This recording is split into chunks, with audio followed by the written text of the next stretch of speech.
अपने शरीर के प्रति ही हिंसा करते हैं, लेकिन उन्हें वो हिंसा दिखाई नहीं देती है। हिंसा तो हिंसा है, चाहे अपने शरीर के प्रति करो चाहे दूसरे प्रति करो। उनका सिद्धांत है अहिंसा ही परमो धर्म।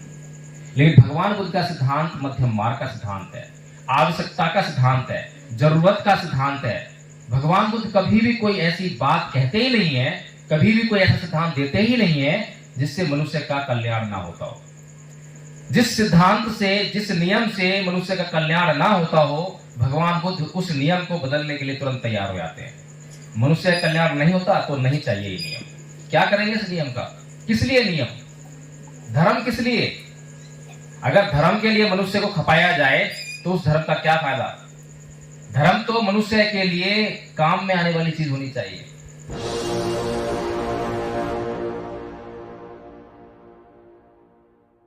जय भीम नमो बुद्धाय। और किसी प्रकार की भूमिका ना बांधते हुए सभी महापुरुष जिन्होंने हमारे लिए त्याग, समर्पण, बलिदान करके हमारे जीवन को उन्नत बनाने का काम किया, बेहतर बनाने का काम किया, उन सभी को मैं नमन करता हूं। आज जितनी भी बातें हुई हैं उसमें आप लोगों को लग रहा होगा कि ये बातें तो हम अक्सर सुनते ही रहते हैं। हिंसा मत करो, बचपन से सुनते हैं। चोरी मत करो, सुनते ही रहते हैं। कामाचार मत करो, बचपन से हर कोई यही बोलता है, हर धर्म का आदमी यही बोलता है। झूठ मत बोलो, हर कोई बोलता है। शराब मत पियो, नशा मत करो, हर कोई यही बोलता है। ये कोई नई बात नहीं है। कुछ ऐसा हो जिससे कुछ नई बात हो जाए, कुछ नई बात निकल के आ जाए। सभी चाहते हैं कि मैं ये सब जो गलत काम है इनको ना करूं। इससे पहले कि मैं अपनी बात शुरू करूं, मैं बताना चाहूंगा आपको, मैं माफी चाहता हूं, क्षमा चाहता हूं कि आज जो ये कार्यक्रम है, गुड़िया गौतम जी हमारे बीच में बैठे हुई हैं। इन्होंने मुझे अपने गांव में कार्यक्रम के लिए आमंत्रित किया था और कार्यक्रम इनके होना था, लेकिन कुछ ऐसी समस्याएं बन गई, परिस्थितियां कुछ ऐसी प्रतिकूल हुई जिनके कारण उनके गांव में कार्यक्रम नहीं हो सका और डॉक्टर साहब के यहाँ पर कार्यक्रम हुआ। तो मैं उन्हें भी तहे दिल से धन्यवाद देता हूँ, बहुत साधुवाद करता हूँ कि उनकी जो तमन्ना है, उनकी जो इच्छा है, जो संघर्ष करने की जो इच्छा शक्ति है, उसको बहुत बहुत सलाम करता हूँ। तो बात कुछ ऐसी हो जो हम लोग रोज सुनते हैं, लेकिन चाहते भी हैं कि मैं हिंसा ना करूं, मैं क्रोध ना करूं, मैं चोरी ना करूं, मैं कामाचार ना करूं, झूठ ना बोलूं, शराब ना पीऊं, लेकिन फिर भी क्यों नहीं कर पाते हैं? फिर भी क्यों नहीं कर पाते हैं? समस्या तो ये है ना, समस्या वो नहीं है। ऐसे ही एक बूढ़ी माई थी और वो ऐसे खंभे लगा हुआ था, उसके ऊपर लाइट जल रही थी और वो उसकी लाइट में अपनी सुई खोज रही थी। बहुत देर हो गई, एक आदमी आया वहां पर कि बुढ़िया माई क्या हुआ? मेरी सुई खो गई है, मैं सुई खोज रही हूँ। तो वो भी वहीं पर सुई खोजने लगा, उसकी हेल्प करने लगा। बहुत देर बाद जो है वो व्यक्ति पूछने लगा उससे कि हे बूढ़ी माई, तुझे अच्छी तरह से पता है तेरी सुई यहीं खोई थी? तो बुढ़िया कहती है नहीं बेटा, मेरी सुई तो झोपड़ी में खोई थी, लेकिन यहाँ रोशनी है इसलिए मैं यहाँ खोज रही हूँ। तो ऐसे ही कुछ हमारे साथ हो रहा है। समस्या तो कुछ और है और समाधान कुछ ढूंढ रहे हैं। समस्या बड़ी गंभीर है। समस्या ये नहीं है, तमाम तरह के धर्म, संत, महापुरुष, जितने भी सत्संग हैं वो आपको मोटी मोटी बातें बता देंगे कि क्रोध नहीं करना चाहिए, पर क्रोध ना आए उसका उपाय क्या है, उसका मार्ग क्या है? ऐसा क्या करूं कि वो क्रोध आए ना, समाप्त हो जाए।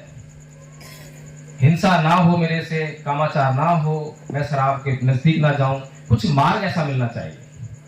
तो मार्ग की बात है, तो मार्ग प्रशस्त करने वाले केवल और केवल दुनिया में तथागत बुद्ध हैं, जिन्होंने इस संसार को वह मार्ग देने का काम किया, उस जड़ तक पहुंचे कि आखिर सभी समस्याओं की जड़ कहां पर वास करती है। और जिन लोगों ने भगवान बुद्ध की बात को समझने का प्रयास किया, तो चाहे कम चाहे ज्यादा उनका कल्याण अवश्य होगा, जिसने भी समझने का प्रयास किया। तो ये जो हम जिन बातों की चर्चा कर रहे हैं, लगातार हम बात कर रहे हैं कि ये नहीं होना चाहिए, नहीं होना चाहिए, और लगातार वही हो रहा है। और जो होना चाहिए वो नहीं हो रहा है। उसके पीछे जो बेसिक कारण है वो है कि जो हमारी इंद्रियां हैं, सभी लोग समझते हैं इंद्रियां। इंद्रियां क्या होती हैं? नाक एक इंद्री है, कान इंद्री है, जीभ इंद्री है, आंख इंद्री है, त्वचा इंद्री है, मन एक इंद्री है। ये सब इंद्रियां हैं, इनके अपने विषय हैं। जैसे कि आंख का विषय दृश्य, दृश्य सीन। जीभ का विषय टेस्ट, कान का विषय ध्वनि आवाज। इस तरह हर किसी का एक विषय है, हर एक इंद्रिय का। और जैसे ही ये इंद्रिय जो है अपने विषय के संपर्क में आती है, वेदना होती है। वेदना 3 प्रकार की होती है, सुख वेदना, दुख वेदना और ना सुख ना दुख वेदना। मोटे तौर पर समझना चाहें तो सुख वेदना और दुख वेदना। जब किसी भी जो इंद्रिय है उसके अपने विषय के साथ में जब संपर्क होता है तो उससे जो है अगर राग वेदना हो रही है, राग वेदना कब होगी? जब अच्छा लगेगा। जैसे कि जीभ इंद्रिय है, उसका विषय टेस्ट है, भोजन जैसे ही जीभ पे जाता है तो या तो अच्छा लगेगा या बुरा लगेगा, 2 ही बातें होंगी, तीसरी बात नहीं होती। तो जब भोजन अच्छा लगता है तो हम क्या करते हैं? जहां हमें 2 रोटी खानी थी या 3 रोटी खानी थी, वहां हमने 5 रोटी खा ली, 6 रोटियां खा ली। परिणाम क्या हुआ? परिणाम बीमारी, बीमार पड़ गए। ऐसे ही जिस भोजन को हमें खाना चाहिए, जीभ पर आया लेकिन वो भोजन पसंद नहीं आया, द्वेष हो गया, घृणा हो गई, इतनी घृणा हो गई कि भोजन नहीं खाना है। बच्चे अक्सर ऐसा करते हैं, बच्चे फास्ट फूड ज्यादा खाते हैं लेकिन जो न्यूट्रिशियस फूड है उस पर जोर नहीं देते। तो जब वो न्यूट्रिशियस फूड नहीं खाते, लगातार फास्ट फूड खाते रहते हैं, तो उसका परिणाम क्या होता है? उसका परिणाम भी घातक ही होता है। तो कुल मिलाकर ये जो राग और द्वेष, इसकी जो स्थिति है, इसके कारण लगातार व्यक्ति परेशानी में पड़ रहा है, दुख झेल रहा है, लेकिन हमें ये नहीं पता है। लगातार हर पल 6 इंद्रियां हैं, उनके विषय है, उनके संपर्क में आते ही राग उत्पन्न हो रहा है, द्वेष उत्पन्न हो रहा है, और राग द्वेष से हमारी जिंदगी जो है जहन्नुम बनी जा रही है। तो कुल मिलाकर कि भगवान बुद्ध का धम्म आपको बड़े बारीकी से समझाता है कि क्या करना चाहिए, कैसे करना चाहिए। जब मैं जागरूक हो जाऊंगा तो मैं जानता रहूंगा कि अभी मेरे साथ में क्या हो रहा है, अभी मेरे भीतर जो है कौन सी इंद्री ने क्या किया। अभी तो मैं बेहोश हूं। बेहोश कैसे हूं? कि मेरे इस शरीर में करोड़ों घटनाएं घट रही हैं, हर एक अंग में घटना घट रही है, लेकिन मुझे एक भी अंग की किसी भी घटना की जानकारी नहीं है। तो मैं होश में हुआ या बेहोश हुआ? बेहोश ही हुआ ना। लेकिन भगवान बुद्ध पहले ऐसे इंसान हुए जिन्होंने इस बात की जानकारी हासिल की कि मेरे शरीर में क्या घट रहा है। अभी तक तो संसार जो है बाहर की घटनाओं पर फोकस कर रहा था कि चांद सूरज का रिलेशन क्या है, चांद कितनी दूर है, चांद कितना बड़ा है, सूरज कैसा है, सूरज और पृथ्वी का क्या संबंध है, इन पे चर्चाएं हो रही थी। दूसरे लोग क्या कर रहे हैं, क्यों कर रहे हैं, इन पे चर्चाएं हो रही थी। लेकिन भगवान बुद्ध पहले व्यक्ति हुए जिन्होंने अपने ऊपर फोकस किया और अपनी जानकारी पहले हासिल की। इसके साथ ही भगवान बुद्ध ही पहले ऐसे व्यक्ति हुए जिन्होंने दुख के पीछे जाकर दुख की खोज की, दुख को पता लगाया दुख क्या है। अभी तक जितने भी ऋषि मुनि थे, जितने भी लोग थे, वो सभी दुख की कोई चर्चा ही नहीं करते थे। सुख चाहिए, स्वर्ग चाहिए, अप्सराएं चाहिए, आनंद ही आनंद चाहिए। और हमारी यही हालत है, हम सबको किसी को दुख शब्द सुनना भी पसंद नहीं है, और सुख चाहिए, सुख चाहिए। सुख किसी भी रूप में आए, चाहे वो मांस भक्षण करने में सुख हो, चाहे वो शराब पीने में सुख हो, किसी भी तरीके से सुख आए, वो सुख आएगा तुरंत भोगने लग जाएंगे। भोग वाली जो प्रवृत्ति है, भोगने की जो आदत है, वो हमारे चित्त में बहुत बुरी तरह समाई हुई, हमारी आदतों में शामिल हो गई। तो भगवान बुद्ध पहले ऐसे व्यक्ति हुए जिन्होंने सुख की खोज में न जाकर, अप्सराओं की खोज में न जाकर, स्वर्ग की खोज में न जाकर दुख की खोज में गए और पहले दुख को परिभाषित किया कि दुख क्या है। तो कहते हैं कि जाति की दुखा, जरा की दुखा, व्याधि की दुखा, मरणा की दुखा, शोक परिदेव दोवनस्य उपाया सापी दुखा, यम्पि छंग लपति तंपि दुखं, प्येहि विपयोग दुःखो अप्येहि संपयोग दुःखा संख्यतेन पंचपादान खंदापि दुःखा। कि जन्म लेना दुख है, कोई इनकार करता है क्या? जन्म लेते ही व्यक्ति दुखी होता है या सुखी होता है? दुख होता है ना। व्याधि दुख है, रोग दुख है ना, सभी जानते हैं। कोई ऐसी बात नहीं है जो हमारे तर्क बुद्धि से हम समझ ना सके। बुढ़ापा दुख है, किसी को पसंद नहीं है। मरना दुख है, कोई मरना नहीं चाहता।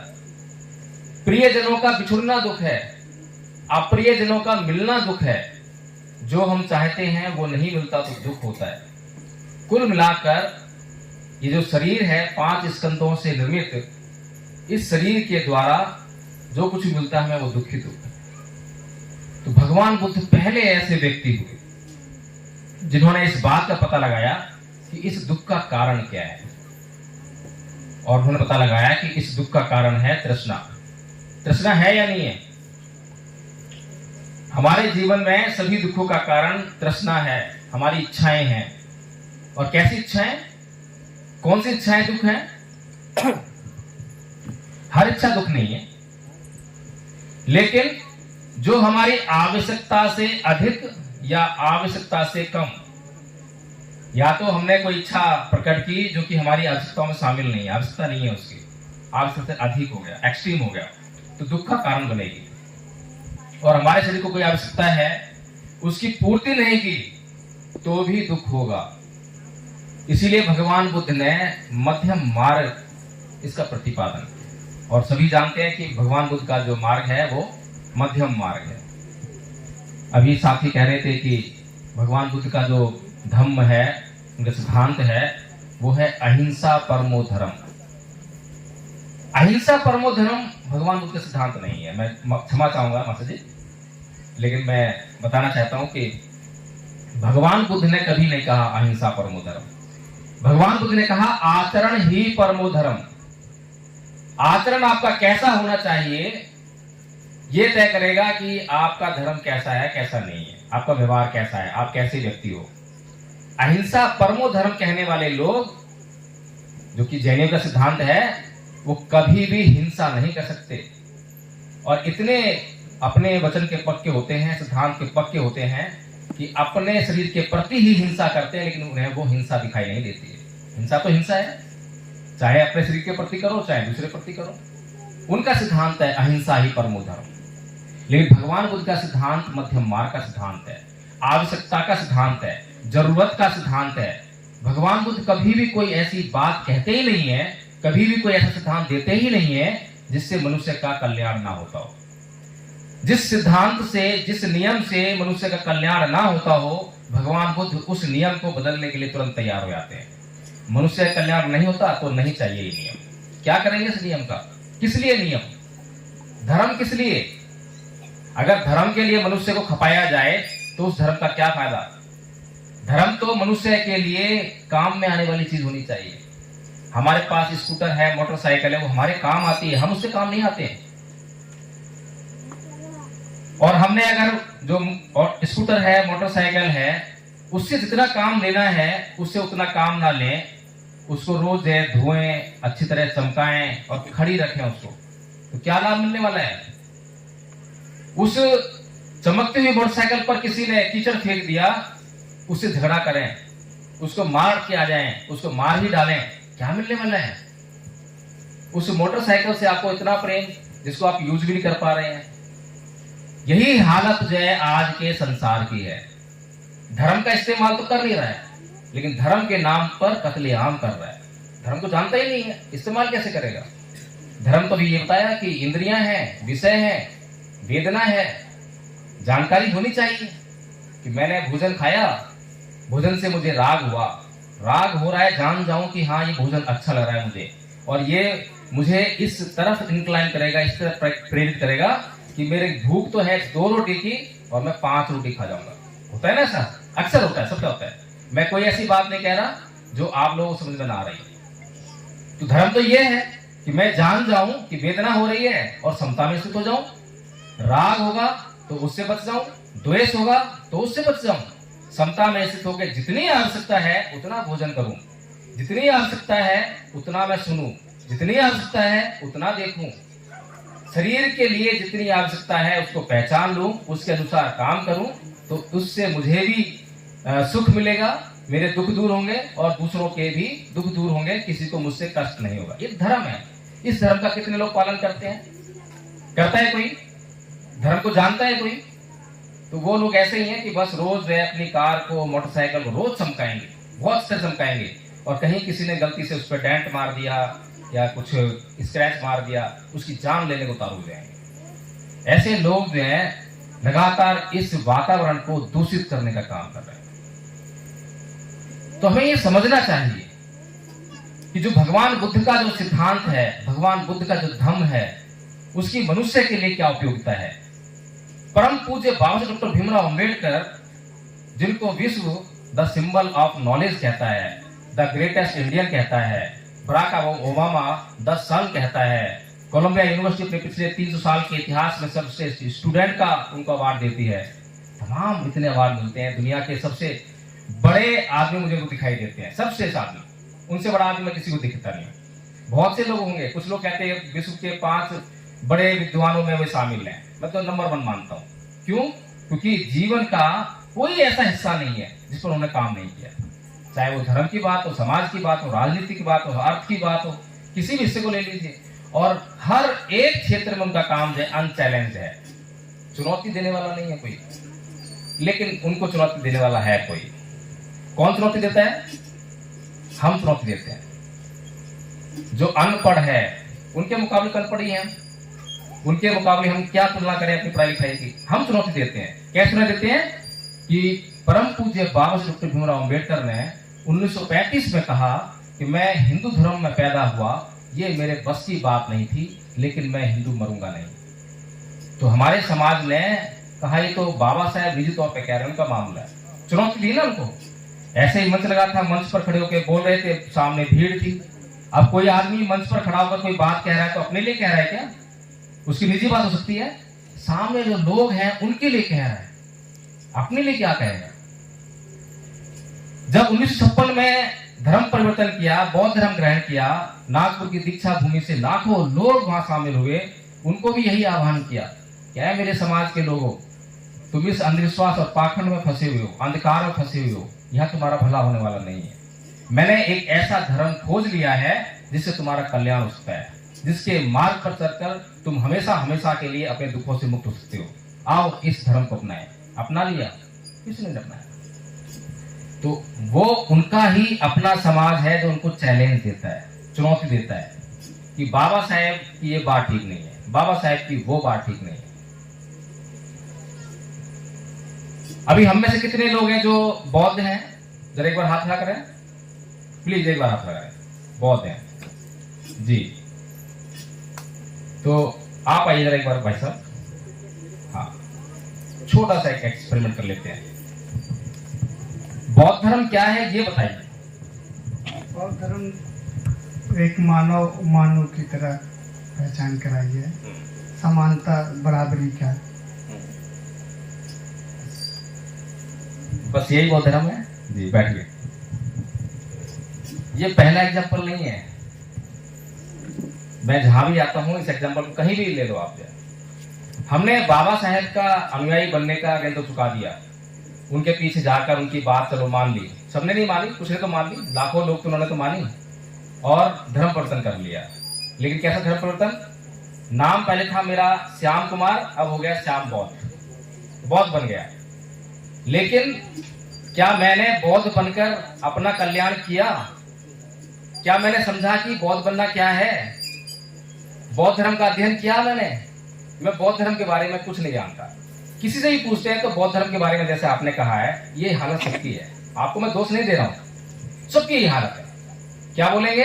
हिंदू धर्म को नहीं मानना बौद्ध धर्म है, देवी देवताओं की पूजा नहीं करना बौद्ध धर्म है, पाखंड और अंधविश्वास को नहीं मानना बौद्ध धर्म है, विज्ञानवाद और तर्कवाद बौद्ध धर्म है। ये जो है कुछ परिभाषाएं बता रहा हूं बौद्धों की, जो बौद्ध बताते हैं कि ये बौद्ध धर्म है। क्या ये बौद्ध धर्म है? बताइए आप मुझे, क्या ये बौद्ध धर्म है?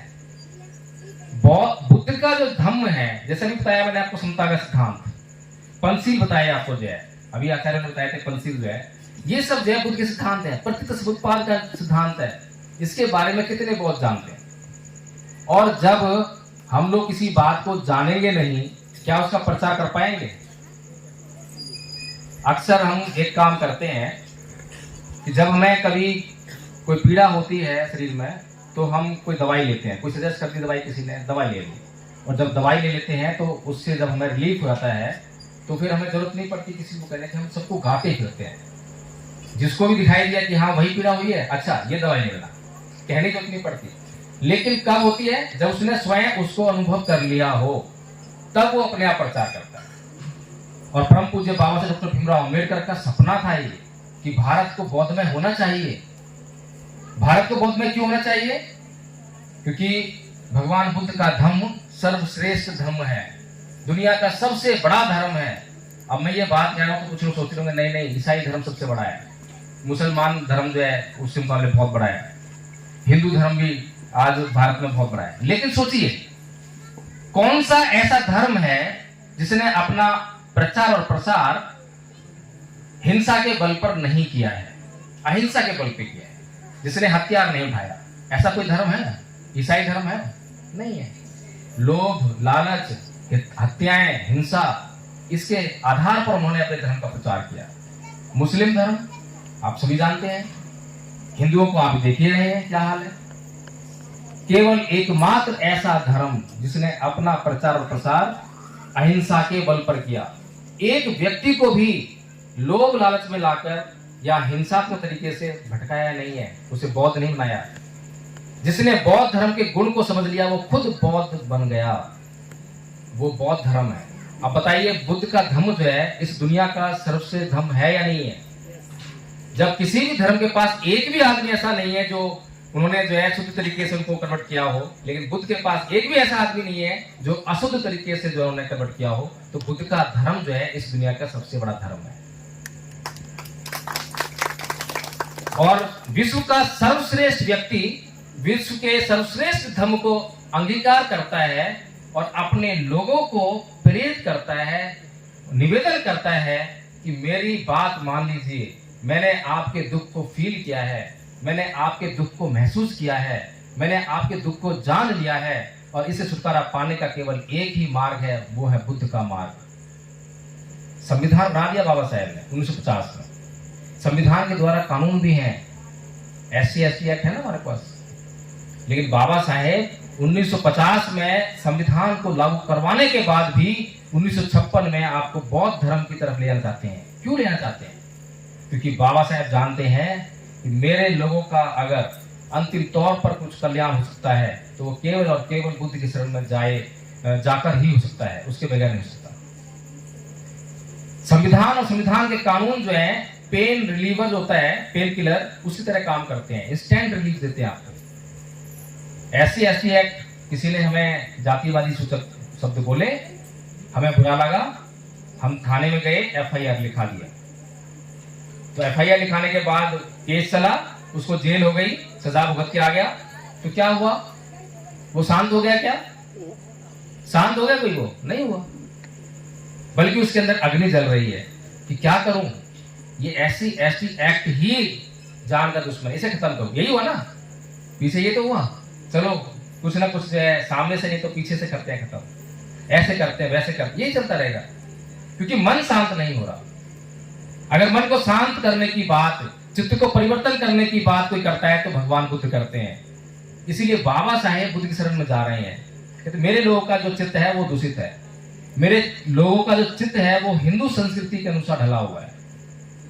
एक उदाहरण देना चाहूंगा, बहुत ही शानदार उदाहरण है। गीता में श्री कृष्ण जी, उनके सामने सेना खड़ी है कौरवों की, और वो अर्जुन को क्या बोल रहे हैं? अर्जुन मार, उठा गांडी मार, तेरे दुश्मन है, इन्होंने अधर्म किया है, धर्म की स्थापना करनी है, ये बोल रहे हैं ना। उनको मारकर धर्म की स्थापना करना चाहते हैं। और कृष्ण जी क्या है, क्या बोलते हैं? चमत्कार करने वाले हैं, ईश्वर है।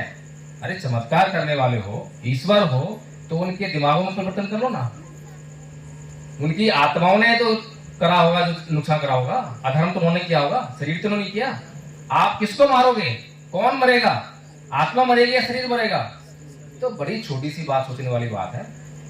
कृष्ण जी के पास तमाम चमत्कार हैं, ऐसा मानते हैं लोग। वो छू करेंगे तो कुछ भी हो जाएगा, लेकिन वो दिमागों में परिवर्तन नहीं करते। वो शरीरों को मार कर अधर्म को खत्म करके और धर्म की स्थापना करने की बात करते हैं। वहीं दूसरी तरफ भगवान बुद्ध हैं, जो ये दावा नहीं करते कि उनके पास वो चमत्कार है। वो कहते हैं कि मैं एक सामान्य व्यक्ति हूं, जैसे आप लोगों ने जन्म लिया वैसा ही मैंने भी जन्म लिया है। और वो जब उनको पता लगता है कि अंगुलीमाल डाकू जो है इतनी हत्याएं कर चुका है, इतना हिंसक हो गया है, लोगों का जीवन विभोर हो गया है, तो वो जंगल में प्रवेश कर जाते हैं। इतना भीवस जंगल, और उस जंगल में निहत्थे प्रवेश करते हैं। कोई सेना नहीं है, कोई हथियार नहीं है उनके पास। और अंगुलीमाल डाकू, जिसके रोम रोम में हिंसा भरी हुई है, जो श्री कृष्ण जी के सामने जो सेना है, वे लोग तो राजा महाराजा हैं, उनकी शिक्षा दीक्षा हुई है, वो समाज में रहने वाले लोग हैं। वो इतने हिंसक नहीं है जैसा अंगुलीमाल डाकू है। अंगुलीमाल डाकू अहिंसा को जानता भी नहीं है। और वे लोग जो कौरव हैं, वे लोग अहिंसा को जानते, अहिंसा का पालन करते सामान्य तौर पर। लेकिन भगवान बुद्ध उस जंगल में प्रवेश करते हैं, निहत्थे प्रवेश करते हैं, बिना सेना के प्रवेश करते हैं, और उस अंगुलीमाल डाकू के चित्त में परिवर्तन करते हैं। और चित्त में परिवर्तन करके, जैसे कहानी बताई थी मास्टर जी ने, कहानी कुछ भी रही हो, चाहे वो पत्ता तोड़ने वाली हो, चाहे कुछ भी रही हो, लेकिन चित्त में परिवर्तन किया। ये कहानी है, ये कहानी का जिस्ट है कि चित्त में परिवर्तन किया। और चित्त में परिवर्तन करके एक पालतू पशु को जैसे अपने पीछे हम लेके चलते हैं, वैसे ही भगवान बुद्ध अंगुलीमाल डाकू को अपने पीछे पीछे लेकर आए। और वह भगवान बुद्ध के पीछे आकर भिक्षु बना और अरहत भिक्षु बना। अरहत भिक्षु बनकर जो डाकू उस समाज का नुकसान कर रहा था, हिंसा कर रहा था, हत्याएं कर रहा था, अब वही डाकू उस समाज का कल्याण करने लगा। इतना महानतम कार्य करने वाला महान है, या वो जो श्री कृष्ण जी सामने वाले लोगों को मारकर विजय हासिल करना चाहते हैं, वो महान है। ये सोचने वाली बात है। लेकिन समस्या ये है कि हम लोग जो है बाबा साहेब की जय का नारा लगा देते हैं। कितने लोग बाबा साहेब को मानते हैं, हाथ लगा रहे हैं? बहुत तो खैर आधे ही थे, लेकिन बाबा साहेब को मानने वाले सारे। तो कैसे माने बाबा साहेब को? बाबा साहेब कैसे माने? जैसे आज बुद्ध पूर्णिमा है, भगवान बुद्ध का सिद्धार्थ के रूप में लुम्बिनी में जन्म हुआ था, तो आज हमने केक काट दिया, बस काफी था। जो हम लोग बात कर रहे हैं ये तो खैर एडिशनल होगी बात है, उतना ही काफी था। फूल चढ़ा दिए, कैंडल जला दी। ऐसे ही भगवान बाबा साहेब का जब जयंती आती है तो उनकी मूर्ति पर फूल चढ़ा दो, मालाएं बना दो, ऐसे होता है ना। इसके अलावा हमने कुछ सोचा है कि और क्या करना चाहिए? बाबा साहेब कह रहे हैं कि मेरी जय जयकार करने से अच्छा है मेरे बताए हुए मार्ग पर चलो। क्या हम मार्ग पर चल रहे हैं? अरे मार्ग पर चलेंगे तो हमारा कल्याण हो जाएगा, और हम मार्ग पर चलने के बजाय वही कर रहे हैं जिसके लिए उन्होंने मना किया है, जिसके लिए उन्होंने मना किया है। मैं अक्सर कभी भी ना तो फूल माला चढ़ाता हूँ, ना जय जयकार करता हूँ, मुझे इन सब चीजों से बड़ी तनी नफरत सी है। लेकिन आप लोगों को देख रहे होंगे कि मैं क्या कर रहा हूँ। मैं बाबा साहेब की बताई हुई बात को आप लोगों के बीच में लेकर आ रहा हूं। जो सच्चा इंसान होगा कभी भी ये नहीं कहेगा कि मेरी जय जयकार करो, मेरे ऊपर फूल चढ़ाओ, हार पहनाओ। उसको उससे क्या मतलब है? उसको तो आपके कल्याण से मतलब है। बाबा साहेब एक समाज सुधारक थे, और समाज सुधारक को गालियां मिलती हैं, पत्थर मिलते हैं, तरह तरह की धमकियां मिलती हैं, हत्याएं भी हो जाती हैं, सब कुछ झेलना पड़ता है। एक बार की घटना है कि नेहरू जी संसद से बाहर आ रहे थे, बाबा साहेब के साथ आए, तो बाबा साहेब से बोलते हैं कि अरे बाबा साहेब, तुम किस समाज के लिए काम कर रहे हो? ये तुम्हें कुछ नहीं देने वाला। बाबा साहेब उस समय बम्बई के चुनाव हार गए थे। अरे तुम कांग्रेस ज्वाइन कर लो, तुम्हें जो है हम ये कर देंगे, वो कर देंगे, प्रलोभन दिए। तो बाबा साहेब कहते हैं कि ये मेरा समाज जिसमें मैंने जन्म लिया है, अगर ये मुझे मार पीट कर लैंप पोस्ट पर भी लटका दे, तब भी मैं इस समाज के लिए ही काम करता रहूंगा। वो ऐसा कर रहे हैं। और हम क्या कर रहे हैं? हम कर रहे हैं कि बाबा साहेब ने संविधान बना दिया, उसमें हमें अधिकार मिल गए, अधिकार मिला है नौकरी करने का, हमें नौकरी मिल गई। अब हम 9 बजे सुबह नौकरी जाएंगे, शाम को 5 बजे आएंगे, घर में नौकरी से तनख्वाह है, उसे टीवी भी लेकर आए हैं, रेफ्रिजरेटर लेकर आए हैं, उसका आनंद भी तो आना है। उसका अगर आनंद नहीं भोगेंगे तो अधिकार का क्या करेंगे हम? बाबा साहेब ने हमारे लिए काम किया है, तो हम घर से फिर बाहर नहीं निकलते हैं। बाबा साहेब अपनी पूरी जिंदगी, अपना सारा सुख चैन समाज के लिए लगा रहे हैं, समाज के लिए जी रहे, समाज के लिए मर रहे हैं। और हम लोग अपना जो है एक दिन में 1 घंटा भी नहीं, आधा घंटा भी नहीं, एक हफ्ते में भी 1 घंटा नहीं, एक महीने में भी 1 घंटा नहीं। बताइए, हम बाबा साहेब को मान रहे हैं क्या? ये मानना हुआ? ये तो बाबा साहेब का अपमान करना हो गया। इतनी मुश्किल से जो अधिकार आपको दिलाए थे, वो अधिकार आप अपने हाथों से अपने दुश्मनों को देकर आ रहे हो, अपने हाथों से। बाबा साहेब ने आपको जो है राइट टू वोट दिया, वोटाधिकार दिया ना, और उसी वोट के अधिकार से आप लोगों ने बाबा साहेब को हराया। बताइए, बाबा साहेब ने कैसे अधिकार दिया था कि जब मैं इनको अधिकार दे दूंगा तो यही लोग मुझे ही चुनाव हरवा देंगे। लेकिन बाबा साहेब जानते थे कि मेरा समाज अभी अनपढ़ है। एक दिन जब ये समझदार होगा, जब मेरे जैसे मिशनरी लोग समाज में जाकर इसको जो है वोट को कैसे इस्तेमाल करना चाहिए समझाएंगे, तो यही समाज जागरूक होकर अपने लिए जो है काम करने लगेगा और अपने लिए अच्छे नेताओं को, अच्छे लोगों को चुनने लगेगा। ऐसी उन्होंने मनोकामना की थी। लेकिन हो क्या रहा है, आज बाबा साहेब की तरह काम करने वाले लोग जो समाज में जाएं और जाकर उनको ये बातें समझाएं कि आपको अपने वोट का इस्तेमाल किस दिशा में करना है, कैसे करना है। कितने लोग बताइए आप मुझे? जब तक आप लोगों को वो चीजें समझाई नहीं जाएंगी। अब एक आदमी हुआ जिसने आपको कुछ हद तक समझाया, और जितना समझाया उसने आपको सत्ता दे दी। लाभ उस आदमी को मिला नहीं। मान्यवर साहब कांसीराम को लाभ मिला क्या? उनके परिवार को मिल रहा हो? नहीं मिला। लेकिन उन्होंने जो है आपके लिए वो रास्ते खोल दिए, वो आपको जो कॉन्फिडेंस था वो आपको दे दिया। तो जो कॉन्फिडेंस आपको मिला, आज आपको लगता है कि हाँ हम भी सत्ता हासिल कर सकते हैं। उससे पहले नहीं थे, उससे पहले नहीं कर सकते थे। तो कुल मिलाकर मेरा यहाँ पर आने का उद्देश्य और आपके बीच में ये बातें करने का उद्देश्य यही है कि हम जो है अपने महापुरुषों के गुणगान करना, उनकी तारीफें करना, इसको बंद कर दें। अगर कुछ करना है तो उनको पढ़ना शुरू कर दें, और पढ़ना भी ऐसे नहीं, उनको गहराई से पढ़ना शुरू करें। अभी बोलने के लिए बहुत कुछ है, बहुत सारी बातें ऐसी हैं, बहुत सारे सिद्धांत ऐसे जो समाज में प्रचलित हैं। जो चल रहा है वो बिल्कुल भी ठीक नहीं है। संकेत कर रहा हूं बस, जो चल रहा है बिल्कुल भी ठीक नहीं है, क्योंकि उसके रिजल्ट आपके लाइफ के अनुकूल नहीं आ रहे हैं। हमारी जिंदगी खतरे में पड़ गई है। अगर हम अब भी नहीं समझे तो फिर हमारे लिए बहुत देर हो जाएगी। इसीलिए हमने, जैसा कि हमारा अभी हालत देखे थी हमने, कि धर्म परिवर्तन के नाम पर हमारे पास कुछ नहीं है। हम बौद्ध नहीं बने हैं। अभी जितने हाथ उठे हैं हम बौद्ध नहीं बने हैं। हमने आचार्य पारुल को भी सुना, मंच पर खड़े होके उसने आपको बताई बातें कि उन्होंने धम्मपद संघ से जुड़कर क्या सीखा है। तो आपको लगा होगा कि हाँ कितनी अच्छी बातें कर रही है। आचार्य अरुण जी ने आपको बताया, प्राचार्य जी बैठे हुए राम बहादुर जी, ये भी आपको बता सकते हैं सारी बातें, क्योंकि उन्होंने फर्स्ट ईयर का कोर्स कंप्लीट किया होगा। तो ऐसा जो अगर कोई प्रोग्राम आप लोगों के बीच चलता है तो आपको ऐसा नहीं है कि आंखें बंद कर लो और उसको जो बस हाँ हाँ करते जाओ। आप प्राचार्य जी की इज्जत करते हैं, बस उनकी इज्जत करते हैं तो बस हाँ कर दो, ऐसा नहीं। आप पहले उसको समझिए। पीछे जो अक्टूबर 22 में दिल्ली से एक घोषणा हुई थी कि 2025 तक हम जो है 10 करोड़ बौद्ध बना देंगे। सुनी होगी घोषणा? क्या हुआ? बन गए बौद्ध? कुछ तो बने होंगे, एक नहीं बनाया। और किसी ने उनसे ये नहीं पूछा कि भाई आप जो कह रहे हो हम यकीन कर लेते हैं, आपको योजना बताओ, योजना क्या है? योजना होनी चाहिए ना। अगर योजना होगी, उस पर काम होगा, तो निश्चित तौर पर 10 करोड़ बहुत बन जाएंगे। लेकिन अगर कोई योजना नहीं है और आप हवा में बातें कर रहे हो, बस लोगों का अटेंशन लेने के लिए आप बातें कर रहे हो, तो फिर वो काम होने वाला नहीं है। इतनी बुद्धि हम लगाते नहीं है, क्योंकि वो शब्द जो है महानुभावों के द्वारा कहे गए थे, इसलिए अटेंशन हमारा चला ही गया। कोई एमएलए कह रहा है, कोई एमपी कह रहा है, बाबा साहेब का पोता कह रहा है, इसलिए हम उसको यकीन कर ही लेते हैं। लेकिन जब एडवोकेट जयदीप प्रकाश कोई बात करेगा तो उस पर यकीन नहीं लाएंगे, चाहे वो बातें कितनी भी बेसिक क्यों ना हो। तो इन्हीं सब बातों पर गौर फरमाते हुए कि क्या करा जाए कि बाबा साहेब का जो सपना था भारत को बौद्ध में करने का, उसको पूरा कैसे करा जाए। जब ये प्रश्न चिन्ह आया तो भगवान बुद्ध के 4 आर्य सत्यों की तरह हमने भी दिमाग लगाया कि भाई कारण खोजो कि क्या कारण है। तो पहला कारण निकल के आ गया कि बौद्ध तो बने, लेकिन हमारा जो है केवल प्रतीकों का परिवर्तन हो, आधा अधूरा। तो जब धर्म परिवर्तन होता है तो उसमें 3 बातों का निश्चित होना बहुत जरूरी है। लेट हो रहे हैं, समझ रहा हूं, 10 मिनट हो सकता है ना। 3 बातों का होना बहुत जरूरी है। पहला है प्रतीकों का परिवर्तन, जिससे देखने पर लगता है हाँ ये बौद्ध है, ये हिंदू है। मंदिर, मस्जिद, वेशभूषा, ये बाग वगैरह जो है ये प्रतीक हैं।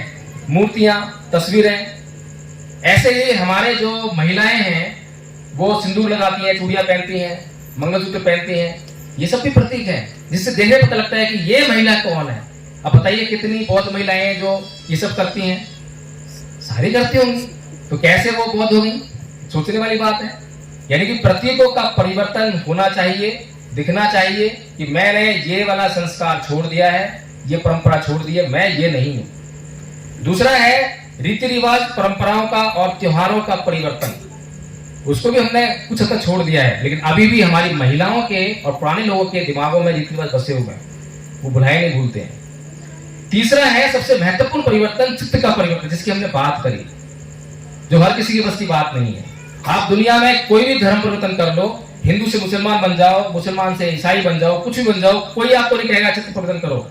लेकिन केवल बुद्ध ऐसे हैं जो ये कहते हैं कि बिना चित्त में परिवर्तन किए आपका कल्याण हो ही नहीं सकता। कुछ भी कर लो, चाहे प्रतीकों का परिवर्तन कर लो, चाहे रीति रिवाज का परिवर्तन कर लो, कुछ भी कर लो, लेकिन आपका जब तक चित्त में परिवर्तन नहीं करोगे, क्योंकि आपका चित्त ही सभी बातों के लिए दोषी है, जब तक चित्त में परिवर्तन नहीं करोगे तो आपका कल्याण संभव नहीं है। मेरी शरण में आ गए लेकिन सवाल नहीं उठाए, प्रश्न नहीं किए, शंकाएं नहीं मिटाई, तो मेरी शरण मानने का फायदा कुछ नहीं है, क्योंकि जो मार्ग मैं बताऊंगा उस पर तुम चल नहीं पाओगे, और चलोगे नहीं तो फिर मार्ग मंजिल तक कैसे पहुंचोगे। कल्याण तो चलने से होगा। तो इसलिए धम्मपद संघ ने बहुत बारीकी से सोचा कि क्या करा जाए, इसीलिए 3 साल का कोर्स बनाया। प्रथम वर्ष का कोर्स जो आपको आचार्य पारुल जी ने और अन्य आचार्यों ने बताया, हालांकि पूरा नहीं बता पाए क्योंकि समय की कमी थी, तो इसको 4 पेज का कोर्स है खाली, जो बहुत बड़ा कोर्स नहीं है।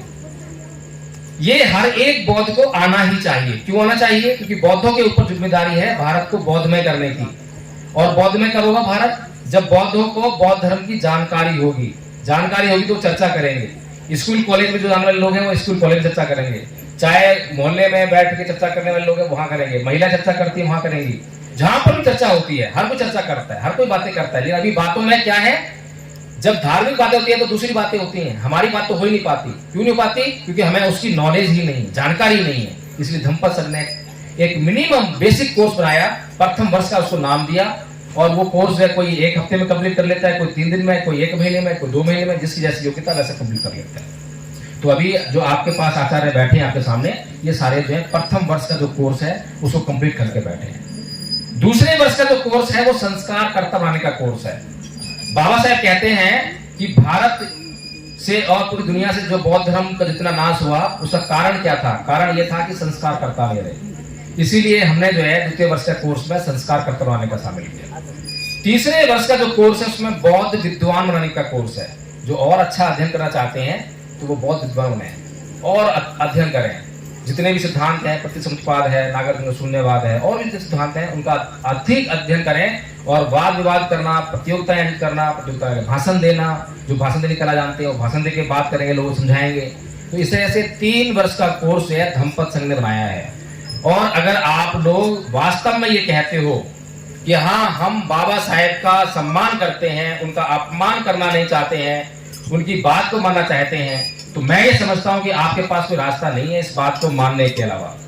अगर वास्तव में आप जो बाबा साहेब का मान सम्मान करना चाहते हो तो मैं ये नहीं कहता कि मेरे साथ जुड़ जाइए, धम्मपद संघ को ज्वाइन कर लीजिए। आपको जहां से बौद्ध धर्म की जानकारी मिले वहां से बौद्ध धर्म की जानकारी लीजिए, क्योंकि धर्म की जानकारी होगी तभी प्रचार हो पाएगा, तभी प्रसार हो पाएगा, इसके अलावा कोई चारा नहीं है। और यदि आपकी इच्छा हो रही हो कि नहीं हमारे साथ ही जुड़ के करना है, बहुत आसान कोर्स है, ऑनलाइन कोर्स कराते हैं, आपको कहीं स्कूल में आने की जरूरत नहीं है।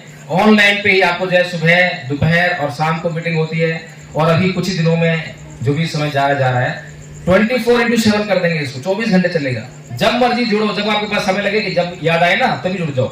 मुझे अभी याद आया, वही हाँ ठीक है जुड़ के देखूं, सीख लेता हूँ और बहुत आसानी से सिखा देंगे आपको।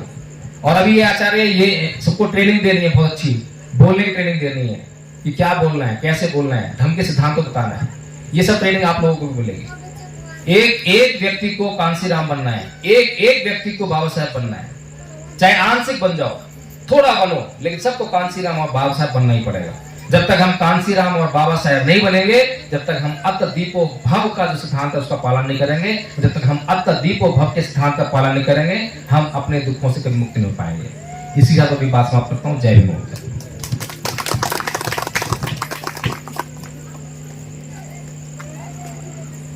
देख लीजिए आप, और समय आगे